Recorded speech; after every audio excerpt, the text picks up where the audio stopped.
Hello, everyone, and welcome to the Western Spirit. Today, we're going to talk about a very serious, a little bit depressing, but important subject. On October 7th, Hamas terrorists attack Israel. And as we're learning more and more about what happened, there has been, at least the reason why I'm talking with our guest today, and soon I'll introduce her, is that from my point of view is when you're online, you're seeing all these conspiracy theories and people denying what happened and people saying there's no evidence and trying to minimize what Israelis in general went through, and also obviously what women and children and families went through. So today our guest is Dr. Cochav Elkayam-Levy. Dr. Levy is the recipient of the 2024 Israel Prize in Solidarity and is the founder and chair of the Civil Commission on October 7th Crimes by Hamas Against Women and Children and the Dvorah Institute for Gender and Sustainability Studies. She's been I wrote a whole thing, but let's just to get into it. So I wrote a whole long introduction to you, but I think the main gist is things I can't really read right now because of my eyes.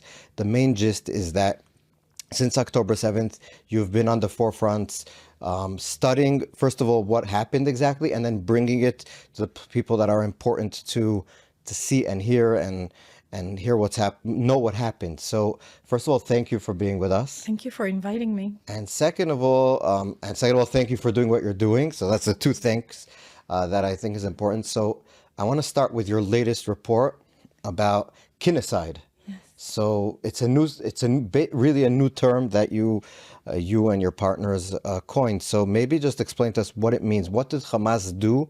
I think basically we could say it's that they targeted specifically families. Exactly. Specifically, not just obviously killing random people, but there was a certain mission to go and torture and kill and really harm families. Exactly. We found that Hamas held a very organized attack against families, a very focused attack targeted against families in ways that revealed to us the most unique, horrific evil of abusing family members, of abusing the family unit as such. And I can tell you, after documenting so many war crimes against women and children, that the crimes against families are the ones that we feel that physically we are almost unable to witness this suffering. It's I sometimes say that if there is hell, this is how it looks like: someone abusing your kins, someone abusing your loved ones.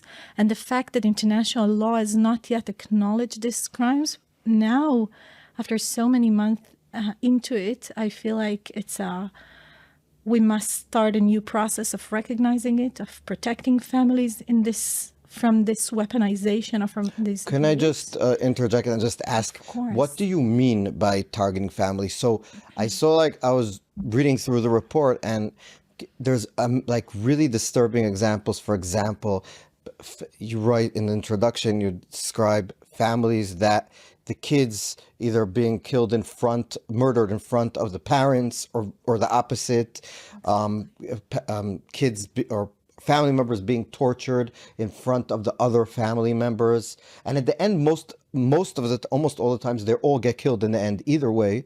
But there's a sort of, I guess, just really sadistic pleasure in torturing people in front of their loved ones. Is that why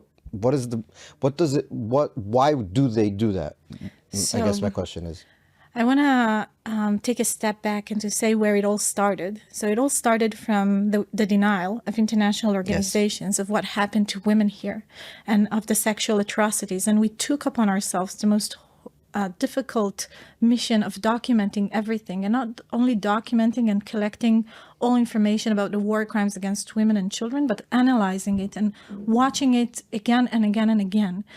And we found at a certain stage, while trying to identify the war crimes against women and children, that we're seeing another family and another family. And as I said, it caused us to, it was so difficult to witness, to bear witness and to report this. And I found myself contacting international scholars around the world, asking them, have you heard of this? Yeah. Have you heard of an abuse of families? And I'll give one example. For instance, the Idan family, the terrorists entered their house with cameras, documenting themselves entering the house. They murdered their eldest daughter, Mayan. The house is covered with balloons of her birthday. The father is covered with blood. The little siblings are sitting on the floor crying. The mother is saying, this didn't happen. It's like, it's really the most horrific crimes you can imagine. And they used often the social media of the families themselves, of the victims themselves. They separated family members from one another. For instance, in the case of the Arava family, they took Tomer Arava. You see his mother reaching out her hand. I will never forget it. It's like it's marked in my hand, in my head. And they take him away, and they take him to knock on other neighbors' doors, and you see the entire ordeal, and you cannot believe it's a crime without a name. And what's also shocking about it is that they took pride of it. Usually criminals try to hide what they do, right? Yes.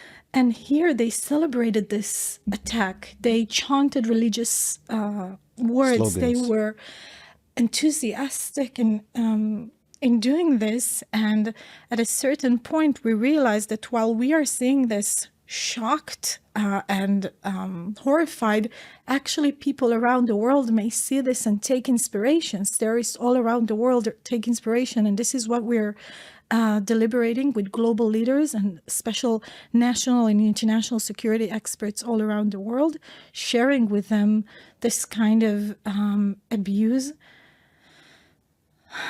And as you said, it's really one of the most difficult things to do. But Cochav, why? Maybe you can just explain what is the distinction? Because obviously, anyone who's in a given kibbutz near Oz, Be'eri, or wherever, everybody was either killed or kidnapped, whoever they could get their hands on. What is the why is it important to say that when a family is being abused, murdered, sexually assaulted, whatever it is? What is the difference between that and when it was individuals that were being tortured? Excellent question. And you reminded me what I wanted to say earlier, that once we saw the abuse of another family and another family, we started documenting this and identified 6 distinct patterns that repeated in different kibbutzim, in different locations, that show the intentional and organized manner in which Hamas operated, that it wasn't random. They didn't enter the houses and just randomly killed everyone. They and this was surprising. Even we conducted visits to the kibbutzim, to the sites themselves. This was one of the hardest things. It's one thing to see this on video. It's another thing to be there and immerse yourself in this site of the attack. And we saw that they spent, and we talked with survivors, they spent a lot of time in the houses, first of all, creating destruction, burning the houses, often burning the people inside the house. As I said, separating family members. It repeated the vandalism in the house. Like you would think that once they killed people, they would just leave and try to kill as many as possible. But no, they vandalized the houses in ways that really wanted to create this kind of chaos. They burned houses, so that was one thing that repeated everywhere. They separated family members. For instance, they separated a mother from her baby. We saw also the Bibas family. They separated Yarden from his wife. They separated father from the mother and the kids. Siblings. And I want to emphasize something. The separation and the torture of families did not just happen on October 7th. It continued in captivity. And it's still continuing. We often say that genocide is an ongoing crime. Even just to see the videos that Hamas uses, and even to see the list of the kidnapped people that they're saying maybe we'll release, maybe, and they're not saying who's alive, who's dead, and stuff and like my that. team, now that we have these lens of seeing the abuse of families, my team immediately saw that even the list of the kidnapped separates family members. Of the kidnapped that they're willing to release. Exactly. So they're saying we'll keep some family members behind and we'll release others. That way they're still torturing the families. Exactly. And they did it in the first deal as well. We mentioned this in our report. We also saw the horrible video of Yarden begging for his release after he was notified. We don't know if forcefully that his wife That's also and children, torture. exactly. That even, like they also said that one of the women that just passed away, I forgot her name, one of the women, the elder women that was released, yes. They said that she was dead, then suddenly she was on the list and she was released alive but very sick, just torturing the families, and from psychological torture even after all the torture physical that they did at the time. And once you see it, you cannot stop seeing it. And this is what happened to us in the past few months. Even talking with victims from other countries, we have collaborated with the Raoul Wallenberg Center for Human Rights in Canada. One of the first persons that I shared this was Professor Erwin Kotler, former Minister of Justice in Canada, and he fights anti-Semitism and denial all around the world. He's one of the most inspiring persons I've had the privilege to meet. And since the Raoul Wallenberg Center represented the hostages, I think very quickly Professor Kotler understood what we're talking about, and they helped us to include in the report a global context for what happened here on October 7. There's other places in the world that this happened? Exactly. So, where? For instance, when we met with the Yazidi community, we shared with them our work, and then the minute we shared the work on the abuse of families, that you could see in their eyes, this happened to me. And for me, this is the most important part. You know, as an international scholar, people tell me, you know, it will take ages for anything to change. And for me personally, the fact that we're giving language for the victims to describe what they've been through, it means the world. To see that we recognize what happened to them. We recognize, even for them, sometimes while talking to us, they share an individual case of, for instance, I met with the family that their daughter was murdered very violently, and in front of them? No, not in front of them. But then I shared with them our work on the family aspect, and suddenly they shared what happened to them. Suddenly they understood what they have been through as a family. You know, what's interesting is that the hostages have been the ones that have suffered almost all the six distinct patterns. Because they often saw their loved one murdered, then taken away, separated, their houses were burnt. Exactly, and and sometimes they were among the ones that their video was uploaded to social media. So some of the families only had one of these six patterns happened to them. For instance, families that were hiding in the room while the safe room. Exactly, in the safe room while the listening to the other family members being tortured, murdered, the other side of the safe room a lot of times. Yes, and also, or that they heard the terrorists enter the house and vandalize everything. A few times they returned to the house. The report begins with a quote of Rotem Matias. He was interviewed really 2 days after the attack, and he said he shared how his parents were murdered. The terrorists entered the house, and he was injured and was hiding under his mother's body. Wow. And he says, and then mom died on top of me. How old is he? 14, if I'm not mistaken, 14 or 15. And to know that he has had to lay under his mother's body for so long. And not just that, after they killed him, and I assume they knew that he was dead or thought that he was dead, they returned to burn the house. So it makes me think of the cruelty. You already murdered those people. Why entering the house and burning it? Yeah. And not only that, but all of those who cannot share what happened to them. So in this case, Rotem survived to tell what happened to his family, but many times we know that people were not as fortunate. So how did you compile, just shortly, how did you compile because most of the people didn't survive to tell their story. So I assume, like you said, a lot of it is from the cameras of the perpetrators, the terrorists, but also probably, are there also a lot of firsthand accounts of people who were like, the terrorists tortured them and somehow they did survive or something? Like, tell us a little bit about the actual Yes. work of compiling the evidence. You ask an excellent question. So I want to mention Professor Yuval Arpas and Dr. Karen Yalin Mo and Sagi Or. They have provided us their database on all of the ones that were murdered and kidnapped on October 7th. We collaborated on identifying the each and every family, what happened to them.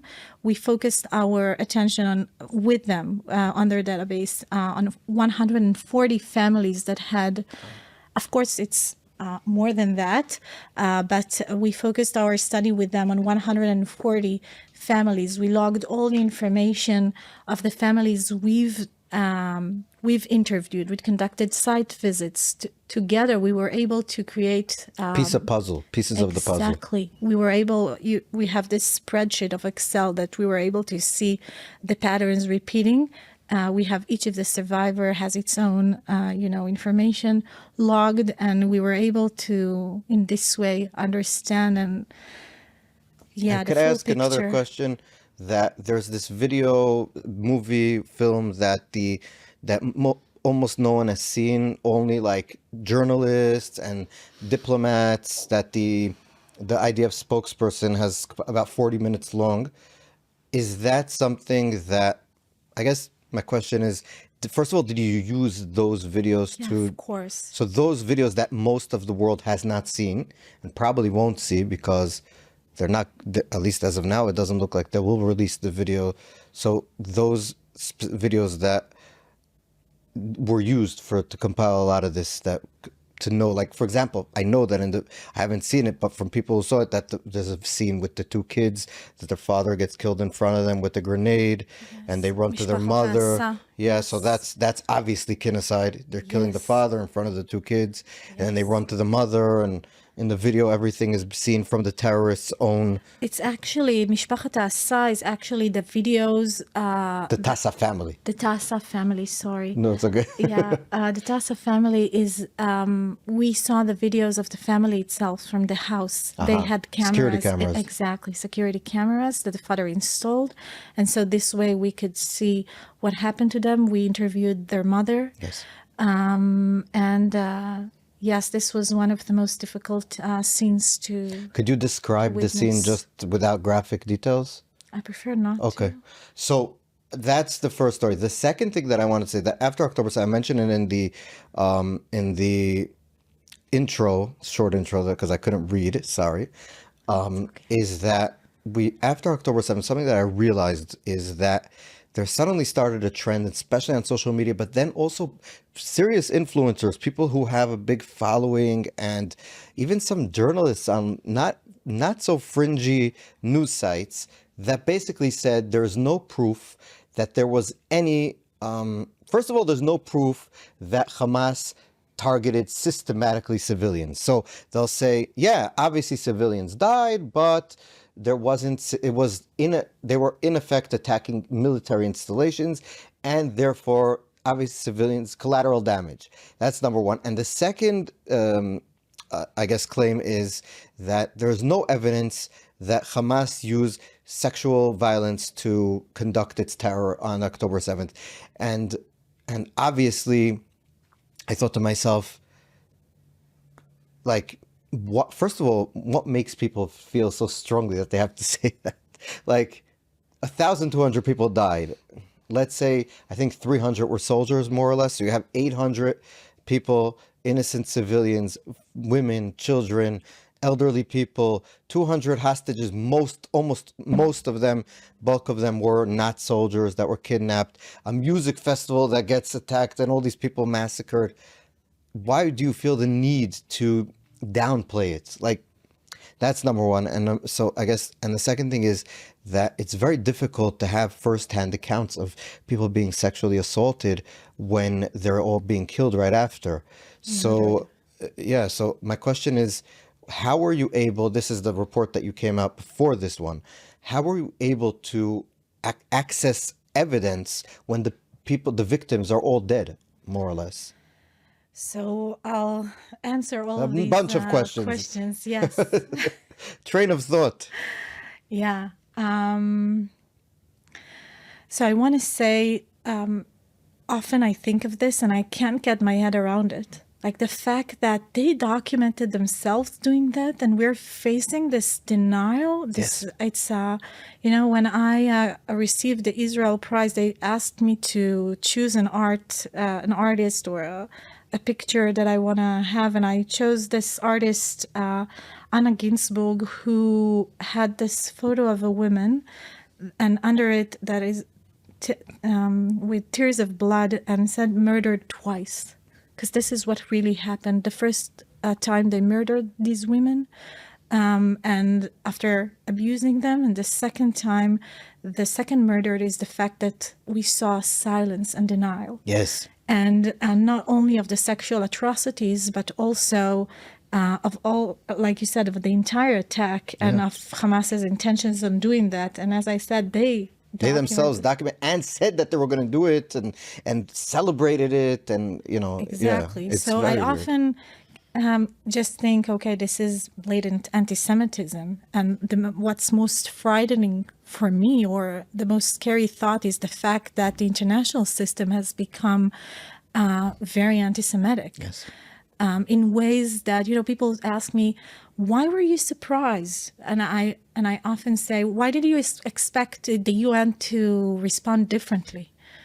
But I was shocked. I felt betrayed. We're seeing ongoing crimes against humanity and an inability of the institutions that are supposed to protect women and children failing to very minimally condemn the crimes, express solidarity, offer help, or initially report October 7th. I found myself delivering a speech at the UN end of October, surrounded by over 50 organizations, pro-Palestinian and pro-Hamas organizations, saying Israel is conducting genocide. And I was the only Israeli delivering that speech. And a day before that speech, the International Committee on the Elimination of Discrimination Against Women releases a statement not mentioning October 7th, not mentioning our hostages. So, again, this is the institutional anti-Semitism that still worries me. And secondly, let me, before you go to the second, I have to say that I said this yesterday, that when I grew up in New York, when you would think about anti-Semitism in America, for example, because that's where I was, we would always think about like skinheads in the South and like neo-Nazis. They were always on the fringes. They were always, everybody said, no one wanted to have anything to do with them. That was when I grew up 20, 30 years ago. Now, it's not the fringes, it's the center. It's the people that are in control of institutions. Exactly. It's the people who control the narratives. It's the people who make decisions that world leaders and politicians in each of the Western countries, a lot of them, and in academia, obviously, where you come from. So it's much more dangerous, I think, than it ever was in the West in the modern day era. So in that sense, because it's legitimized as mainstream, it's not fringy. You have a legitimacy to be an anti-Semite and be in polite society. That's what's so scary about what we're seeing now. I couldn't agree more. And you take me very to my second point, that we saw an evolution of the denial. Yes. At the beginning, it was social media trolls that were denying it, that were using my photo. For instance, they used a photo of me that was circulated in many anti-Semitic and pro-Palestinian and pro-Hamas groups, saying this is the professor who's, the doctor who's spreading lies on Hamas's rapes. And it was really scary, sending threats. But, we thought, okay, those are the weirdos. But gradually it changed. The denial became more and more prevalent by scholars. I was just sent, 3 weeks ago, someone sent me a conference in which feminist scholars are raising questions: did Hamas conduct sexual atrocities? And the what fact happened to that, believe all women? We believe you. We stand with you. exactly, and the fact that the academy, in a very respected conference, is hosting such a panel and such scholarship that in very sophisticated, intelligent way is denying what happened, is even more frightening. Yeah. So denial has become more sophisticated, more intelligent, And more acceptable. and more acceptable. Even if people were anti-Semitic in the academy in the past, in universities, it would be under the table, they'd be whispering to each other. No one wanted to be thought of as an anti-Semite. Now you have to say, I'm an anti-Zionist, so it's fine. I could say we could eliminate the Jewish state as long as I'm anti-Zionist. That's fine. It's becomes a it's a way to excuse your hatred and willingness to just erase a whole people. And there's a lot of criticism of Israel, and someone like me always criticizes the government here, whatever. It's fine. We have our own protests here all the time. I live in Petah Tikva every Saturday night for the past 8 years. I live next to the former Attorney General, Mandelblit. So every 8 years we suffer every Saturday night, no sleep, because there's protests. Sometimes pro Netanyahu, sometimes that. It's fine, whatever. Protest. I also go to protests sometimes when there's something that I feel very strongly about, but that's not delegitimizing the actual existence of the people here. Yeah, so I think that's become more and more acceptable. So that's very depressing. And so maybe just explain to us my second question, which was, how did you compile the evidence to prove that these atrocities did happen? So I want to say that at the very beginning, it was the second week after the war, we gathered a group of experts, and it was just initially we started observing, we started collecting information, and it was really a very brief report. Not only, it was around 10 pages that we sent, documenting the gender aspects of the crimes, and also sending petitions in the name of women. Thousands of women signed it, and also a petition in the name of civil organizations, civil women's rights organizations. And we sent it to almost every UN organization that is relevant for crimes against women and children, UNICEF, UN Women. And when we saw that they are not responding, it was the beginning of a global campaign. And not only a global campaign, but an understanding that we have to start and document everything ourselves. Today, I'm a bit angry. I feel like I have this anger in me of the fact that they were not responding made us expose ourselves to a lot of traumatic materials. And I remember saying, we have to establish an archive under the most compelling international standards. The mission was clear to me. It was clear to me that we have to establish an archive. I didn't know what it entails. Had I known, I'm not sure I would have taken this upon myself to because lead it was mission. so It's so difficult. Today, the head of the archive is Advocate Elinor Croitero. She was the former deputy head of the Yad Vashem archive. The head of the documentation unit is Advocate Irit Gazit. She was a long time representing victims of sexual abuse and children at risk.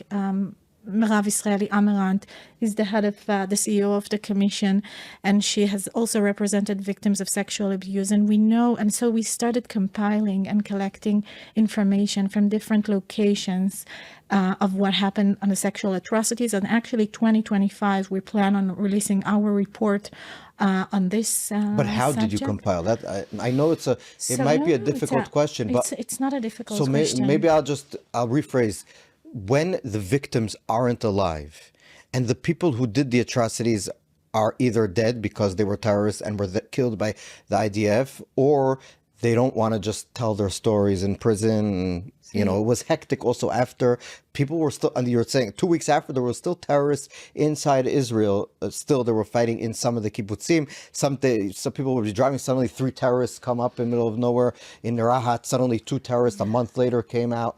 So it was still hectic. Yeah. It's hard to, obviously, to collect evidence. And I know that there was a lot of mishandling of the evidence at the time by the authorities. I don't think it's mishandling. It's really important for me to say that I reject any claim of mishandling the evidence. I think when a country faces such an atrocity, this is what it does. It tries to save the people. Mm-hmm. And the fact that some people are insinuating that Israel, as the authorities, what did they expect? That we will put tapes around the scene and would leave the people there dying? Or it's an anti-Semitic narrative in itself to have us respond to the collection of the evidence. So this is my perspective on this. As an international scholar... No, I tend to agree. What I mean is that it was difficult. I'm not saying this to you. I just want to, my audience, our audience, to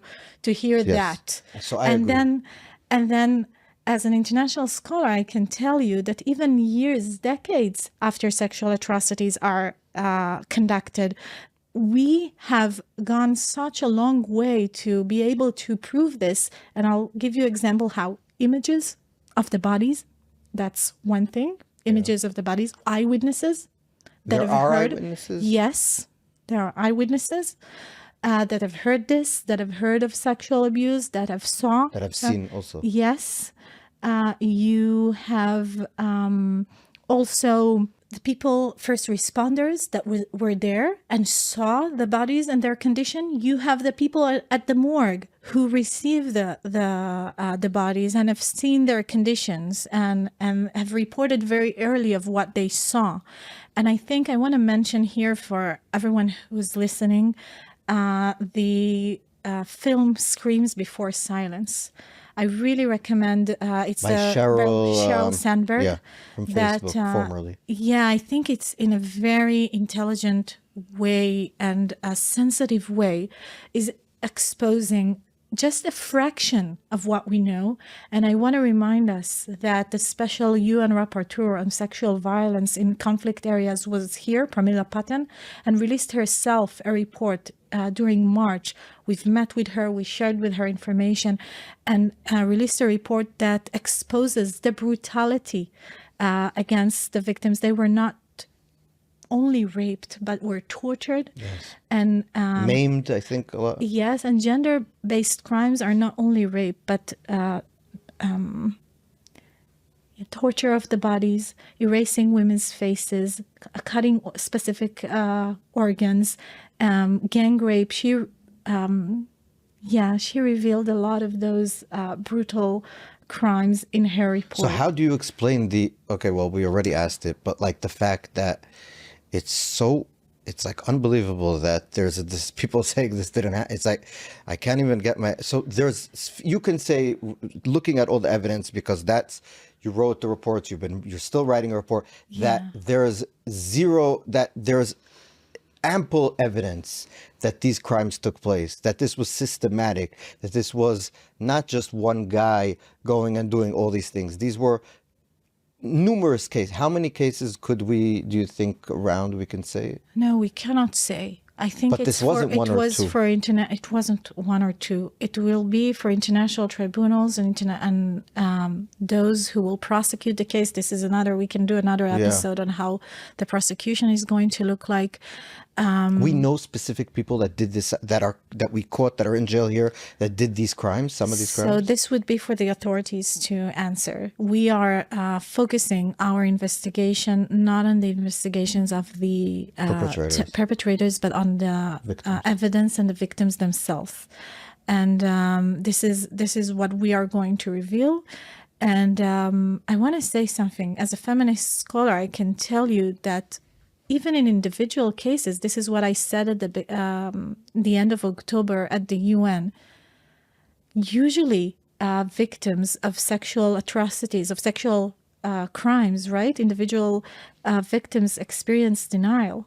But now we saw this denial inflicted on us collectively. So usually it's very difficult to prove sexual crimes and gender-based crimes. And as I said, we have gone through such a process in the international community to be able to collect indications from the scene itself that will never reveal the magnitude of what happened, but we will be able to prove systemicity. Yes. The fact that it repeated, even if it will not be ample evidence, it will be enough to show what happened. And, you know, when I established the Civil Commission, I remember thinking that our goal must be the preservance of the historical truth, because some of the information we get is just fractions that cannot be used for courts. And had we said to ourselves that this is going to be for prosecution purposes, we would have lost so much information that now we are keeping almost sacredly, like keeping this information, making sure that perhaps in 5 years, some more information will emerge. And I can tell you, for instance, I want to give an example. One of the survivors of the kibbutzim reached out to me and told me, crying, in one of the conferences I attended, she heard me and said, Cochav, I want to give a testimony, but I'm not sure I can do this to the family. Will you make sure this is concealed for 50 years? Because I don't want the family members of this victim to know what happened. So this is what we're doing. We are collecting information, everything that we can. So if there isn't justice this time while we are living, there will be justice at some point of history. And one last sentence. One of the most difficult thoughts that I carry is that this archive might be concealed for the public for many years, but it is our grandchildren that are going to be able to see this. Yeah. And it breaks my heart. It really breaks my heart.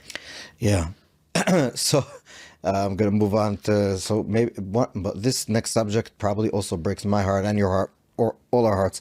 I remember like 2-3 weeks, maybe a month after October 7th, there was a video of Judith Butler, who's one of the, I think we can say, the leaders, the thought leaders of the queer feminist movement wing of the queer wing of the feminist movement. She has a lot of followers. People hold her in very, very high regard. And she said, she was at a conference and she said, Hezbollah and Hamas are basically allies of the feminist movement because they're fighting systematic oppression and all this kind of stuff. And I realized something is deeply wrong when a feminist leader who speaks for years and years about oppression and women's rights and minority rights and all this kind of stuff is so blinded by her like high words and like and not able to just admit what happened. Your ideology is so much taken over your brain that you refuse to just see the facts on the ground. What exactly happened? The oppressors, let's say Israeli government is oppressing, let's say whatever. Does that excuse everything we saw? Obviously not, unless you're Judith Butler or people like her. And there was these two feminist leaders in Canada for studying in one of the universities sexual violence, who came out and signed a letter that there's no proof of the rapes. And we fought this very early. I think they were fired or something. Yeah, she was fired after we right. But it doesn't matter. My point is that they exist. These people that write for years about women's rights, and it's so. It's very, very sad. Like, it's. Where do you think? I mean, I know that maybe this is not your field, but you live in academia. You go to these conferences. How do you explain? It's like a weird question, but how do you explain this type of? It's a little bit like a sickness. I can only say that I struggle myself with everything that I believed in before October 7th. The human rights field, the human rights, the belief in the human rights system that was established from the ashes of the Holocaust, from the destruction of World War II, a system that all it does, sometimes my students ask me, Cochav, why is this important? It's such a, we don't have enforcement, almost no enforcement. And I often tell them that it's the power of values, the power of giving words and recognizing what happened to victims and giving voice to them. Yeah. And here, after October 7th, we saw the softest mechanisms fail. And also failures of scholars like Judith Butler, that I think it's this lack of moral clarity. And you know what? Let's call it what it is. It's anti-Semitism, hatred, Jew hatred. She may use the words of the ideas that she's tried to represent, but she's twisting them. And I want to say something important. Our strategy from the very beginning was to find those who show belief, who show moral clarity. Perhaps it relates to what I am as a person. I sometimes feel that I cannot fight evil face to face. I just have to stay away and fight those who can help. And this is what we did. We found those who were willing to listen, who wanted to believe, who wanted to stand by our side. And I do want to mention that we have many moral allies around the world. I was invited to speak in Canada in front of 300 most influential leaders in international security at the Halifax Forum. And when I spoke, there was silence in the room. They want to hear. They want to get more information, credible information about what happened. And we brief them on a regular basis and give them the tools to fight while we are fighting for us. And I can tell you that many reach out in very high positions around the world to get information, to get knowledge, to help us fight this as well. Yeah. And Cochav, I want to just say on that point that we have a lot of allies, people like us and Israel in general, but I think Israel in the war that it's fighting, in the war, not the war in Gaza per se, but the war for truth, for dignity, for the Western values, their Western spirit, Western values that we thought all the West agreed to them, but it turns out not. And I think that needs to be said, that there's not a lot of incentive for people to stand up, because you get attacked, you said death threats and disgusting threats. And if someone, even though he gets that, stands up and says, I'm with you, I'm going to help, I'm going to fight, I'm going to give from myself, from my money, from my time, from my expertise, he deserves way more credit than maybe people in the past, because it's so much easier not to say anything. Yeah. You don't need to take a side. Why would you get people angry? Why would you say something? You have, 500,000 followers on Instagram. You say something pro-Israel, you lose 200. Yeah. You probably gain a few, but it doesn't matter. My point is that it's so much easier to sit on the sidelines and say, that has nothing to do, especially if you're not Jewish or you have no... And so I'll just give an example that when I realized how dangerous it is for people to even say anything. There's a writer called Ta-Nehisi Coates, you probably heard of him. He's a black leader, intellectual leader. I find it funny, but whatever. He wrote a new book, and he came to Israel for 10 days. And on the basis of these 10 days, his whole chapter book on Israel pretty much is that Israel is an apartheid state. The Palestinians have the right to resist in any way possible, basically. And so he's so like holier than thou, and people in the media are scared to confront him. That's how I feel. And now I'll explain to you why. He came to CBS, if I'm not mistaken, News in the Morning, and he was being interviewed by 3 panelists. And one of the panelists is a person whose wife is Jewish, ex-wife, and she lives in Israel with his kids. I didn't know this, but he asked very basic questions. He said, you never mentioned the perspective of Israel in your book. You never mentioned why they do this and do that and all this. You never mentioned the buses being exploded in the Second Intifada and what happened on October 7th. He actually said he understands what happened on October 7th, if I'm not mistaken.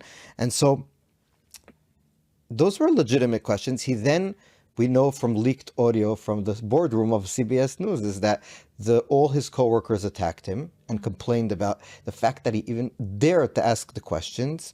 He was then reprimanded in front of hundreds of people in the office. Then he actually, supposedly, according to the New York Post, if I remember correctly, cried and apologized. I think that the biggest mistake you could do in these situations is to apologize and admit you're wrong. You should stand on your principle, and you'll get rewarded for it. Maybe not at CBS, but at other places. He then apologized, and they took him off, I think, subjects like this. And so what I mean is not to harp on it, because The costs for yes, those it's who so, stand with us. exactly. There's no reason for someone to get into it. Your only downside. The upside is that you're moral. You're standing up for truth. You're standing up for people and for victims and for the right thing. I want to mention. I want to mention one amazing person, expert, Céline Bardet. She's a prosecutor of gender-based crimes for many years now. And she's from France, and she has this organization, Women Are Not Weapon of War. And when she stood up for us after October 7th, for the women who were suffering sexual abuse, she got such a violent response from her own community. She said that she has been representing victims of sexual atrocities all around the world for many years, but has never experienced this kind of violence. And she has paid a cost, like, how would you say that? Personal cost, career cost. And also, for standing up with us. And it's very difficult for her. But as you said, she decided to stand for her values and continue raising her voice for victims of here in Israel. And it's so weird. Like, you don't have to like Israel to be against people being raped. Like, exactly. And another example, I spoke with someone yesterday, a professor from Barak Orbach. He was being considered at some point by Netanyahu to be the head of the antitrust in Israel. And then he declined because I don't think he wants to, he's not a big fan of the government here. He's on the more left-wing side of politics in Israel. He's a university professor at Arizona, at the University of Arizona. Very, very known person. And he told me that on October 8th, one of his best friends in the university, they would eat lunch 3 times a week and discuss papers and studies. The guy ghosted him. 20 years, they've been eating lunch 3 times a week. October 8th, he didn't even say anything about what happened, anything. The guy ghosted him, refused to talk to him. And through friends, he understood that the reason why was the mere fact that he was an Israeli. Even before Israel responded, the person decided not to be his friend anymore. And I think I told him it's good that he's not your friend anymore, because someone like that is not a real friend. But besides that, it's like, and his son lives in Arizona, so his son's best friend is a person whose family is Palestinian descent, and the family told the son's friend not to be friends with the son anymore because they're Israelis. And it's so people like that. Could you imagine the university professors that see one professor is not talking with another professor because of this? There's no upside for them, career-wise, friend-wise, just we're living general in a to very get into it. Reality. Yeah. Yes. And it's very weird because a lot of the, like I said, the institutions are for free speech, free inquiry, free, studying things, learning, looking for the truth.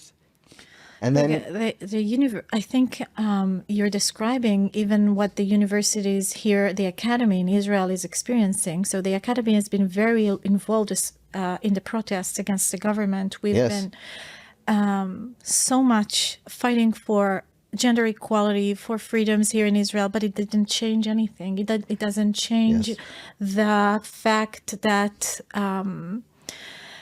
universities are boycotted, is that the word? And scholars are not being invited to conferences. But sometimes sometimes it happens with public statements, but sometimes it just happens without no one saying anything. That is a formal policy of boycotting. They just don't invite people. Exactly.